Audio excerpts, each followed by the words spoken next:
To be or not to be bud snacks? Now obviously, Justin and myself went for the latter during our time with Grounded, because those wolf spiders don't wait around to ponder the question. No, they'll follow you to the ends of the earth to make you grub. Yeah, and then after they've turned you into grub, they'll also then destroy your base for whatever reason. Yes, absolutely. Now, for those wondering what exactly is Grounded, it's the latest video game from Obsidian, those fine foot-spawn games such as The Outer Worlds, Fallout New Vegas, and the upcoming Avowed. So, when out of nowhere they announced a survival game in the same vein as Honey, I Shrunk the Kids, I was pretty surprised, to say the least. Yeah, I actually completely forgot about this announcement until the game released. But I was pleasantly surprised as well. Happy to see such a cool concept. Yeah, and it came out on Game Pass, both for Xbox and PC. I played on PC, but Justin played on the Xbox One X. For added context, this game came out in early access, or Xbox Game Preview, or whatever Microsoft goes about calling it. So at the moment, there's really not a whole lot of story content. The story content that's in the game now maybe lasts you roughly about an hour, maybe an hour and a half, 2 hours if you just do like nothing but story beats. Like you go from one check marker to the next and complete the tutorial and then go to all the story areas on the open map. So given that, I'd personally only suggest playing this through Game Pass at the moment. Yeah, the developers have said that they're going to do monthly updates to add stuff in, with the first one coming later in August here. But, you know, we'll have to see how that pans out. We can't look into the future, of course. But once you've wrapped up the story content, there is still the open world of Grounded. And by open world, I mean the backyard, which in itself is unique. There's soda cans everywhere. I don't know about you, but I get a lot of shit for having soda cans in the backyard. But hey, you know what? Those soda cans made for a great shelter. Yeah, soda cans, juice boxes, like half the lawn is dead because of a weed killer. A Battletoad. Yeah, Battletoad, a whole like little lake thing. Well, it's not a lake, I guess, if you're human size, it's like a pond. But yeah, I don't know. And most people who have ponds that size in their backyards usually have koi fish in there. And I keep thinking to myself, they're gonna add in koi fish, and they're gonna be terrifying. Big fish gobble you up. Now, the concept and the world of Grounded sort of opens up some fun, sort of emergent gameplay possibilities. Like, it's not crazy in a survival game to be in a situation where you and your friends sort of retreat to fight an enemy. But the fact that we were retreating under a soda can to poke out from underneath it to attack a spider, I don't know, something about that just gave me a big smile. It was a lot of fun. Yeah, I think the open world captures a sense of wonder, given the scale of it all, more so than other games. And just that overall concept in general has just tons of potential. And by that I mean just the huge variety of things they could potentially still add in the future, whether it's different bugs or wildlife, or even like going inside the house and experiencing like some Honey, I Shrunk the Kids-esque like falling into fucking Cheerios or something. There's a lot of things they can go with, that they can do with this in terms of both the story content and more of the open world stuff. Yeah, like right now they have bugs, which are already terrifying, but as you said, imagine if they add fish or any sort of mammal, you know, a mouse or anything. Frogs, and I've said this to you before, would be pure nightmare fuel, because it would be that Fable trailer, but now just as a gameplay mechanic. You would get grabbed by a ton out of nowhere and it'd be all over. You get sucked down, croak. But on that note, the game is also, like, surprisingly challenging. Maybe we just suck, but, like, spiders don't fuck around and will straight up bully you. Yeah, they'll track you for a long time. They seem like they don't leave the area. And then when you go to get hit by them, you go to fight them, you get hit. It's like one hit unless you have armor.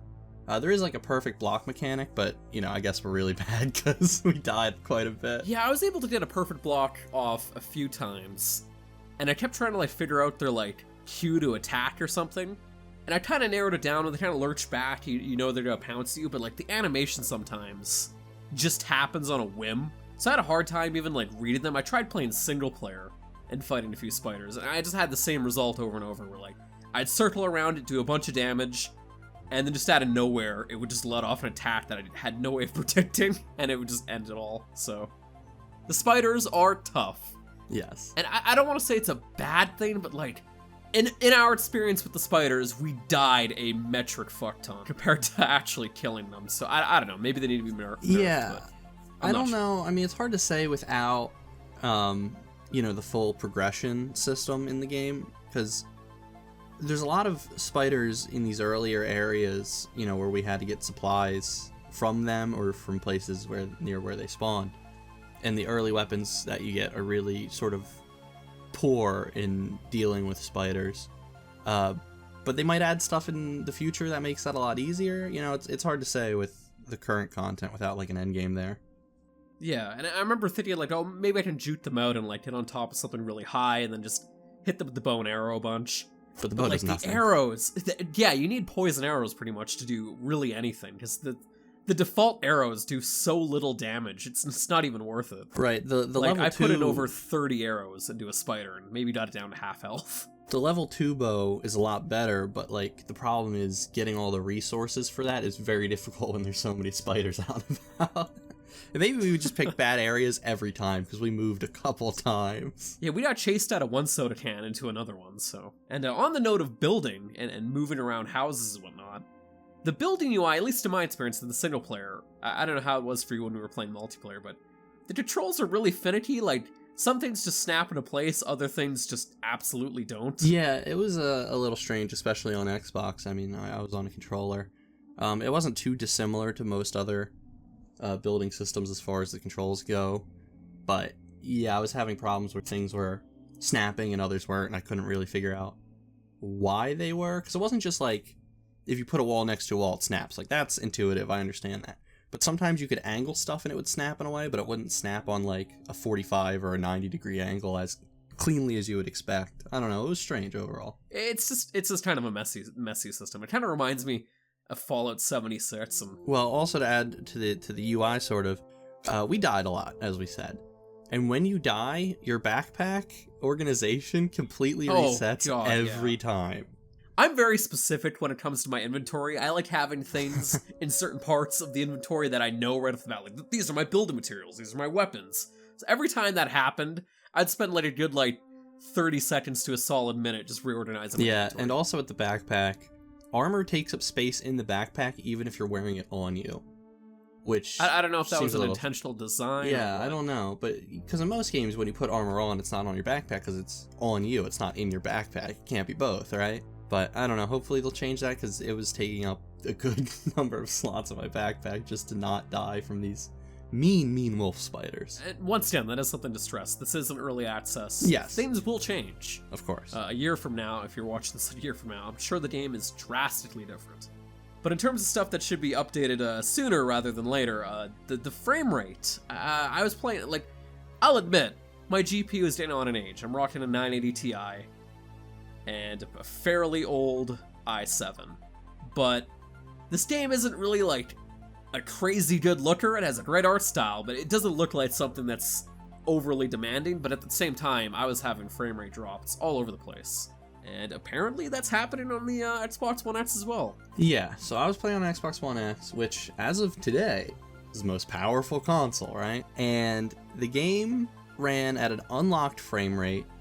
Sometimes it would hit 60, pretty often it would fall below that. And there was a couple instances, specifically there was these weevils that get infected with a fungus, and you can see a whole swarm of ants attack them. And that's really cool and all, except for the fact that it happened at 12 frames per second on my Xbox. Yeah, cordyceps bugs are in the game, and just that concept is terrifying. Combine that with a lower frame rate, that's even more terrifying. Yeah, no, it was a slideshow. So here's hoping that gets addressed, like we said, sooner rather than later.